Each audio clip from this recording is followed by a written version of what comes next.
I mean, it's been a long time coming. Obviously, things haven't gone very well for us offensively. So whenever you do have a rare good day like that, you have to really enjoy it. On one hand, it's nice that there's an off day tomorrow so everybody can feel good about themselves for at least 2 days.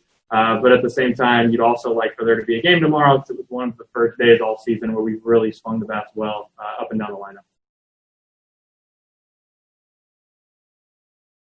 Yeah, that's one of the best parts, especially in a year like this. Obviously, it's been different and challenging in so many ways. So seeing young guys that just have that youthful exuberance and excitement and are experiencing things in the major leagues for the first time, as you alluded to, obviously Urias had a good game. Tyrone Taylor had a phenomenal game. To see the young guys really perform is something that we all take a lot of pride in and get a lot of joy from.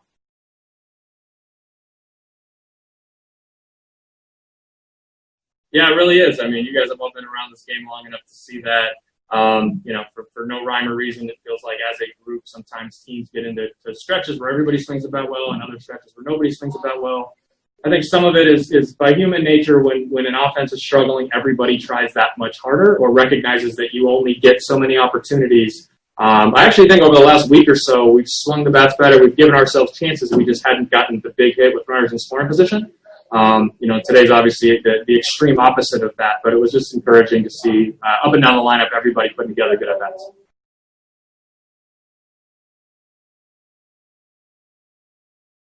Yeah, I mean, it's encouraging. Look, we're not where we want to be. We haven't swung the bats close to as well as we hope to as a group.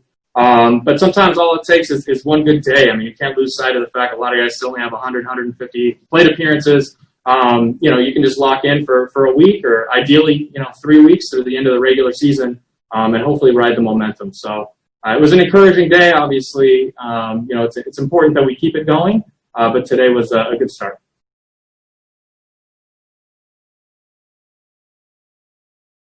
Yeah, he does. I mean, we saw this version of him or something close in 2018. I mean, let's not forget he was great for us down the stretch. He pitched very meaningful games against great teams in the postseason and was really good for us. So we've seen it before. I think in this game, confidence is so important. And I think last year he just got off to a tough start.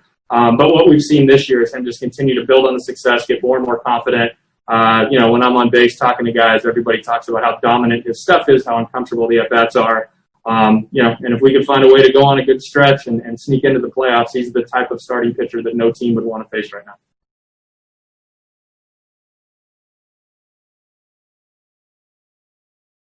I told him today's the day to ask for the extension, man. You go when you're hot. The offense is hot. He cares so much. He cares deeply about all of us. He's been living it. He's been wearing it. It's a challenging year for him, too. A lot of the tools that he would usually use to be able to help us, not having access to video, has drastically changed everything for all of us and for him. So it was nice that, both him and Cruiser have been working so hard with us as a group. Offensively, obviously, things have not gone well, but it's not for a lack of positivity or encouragement or work on their behalf because they worked their butts off to try to put us in a position to be successful.